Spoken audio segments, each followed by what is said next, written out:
Hey everyone, and welcome back to another video. And in this video, I'm going to show you how to turn on Bluetooth pairing mode on your Apple Magic Trackpad. Now, this video is going to be particularly useful for individuals. Let's say that you're trying to turn Bluetooth pairing mode onto your Magic Trackpad so that you can connect it to your MacBook Air. How do you actually go ahead about doing so?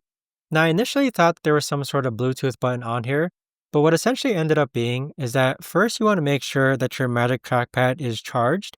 Next, you want to go ahead and turn it on just like that.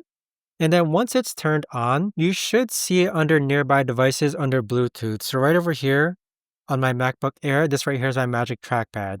If you don't see it, then that means number one, your Magic Trackpad might be out of battery, or number two, it might be already connected to a nearby device. So if you've already connected this to a Mac, your iMac, for example, and it's within the same room, you want to make sure that you go ahead and disconnect it from your iMac so that you can reconnect it to your MacBook. But there you have it, guys. That right there is the best and easiest way that I know of to actually go ahead and turn on Bluetooth pairing mode on your Apple Magic Trackpad.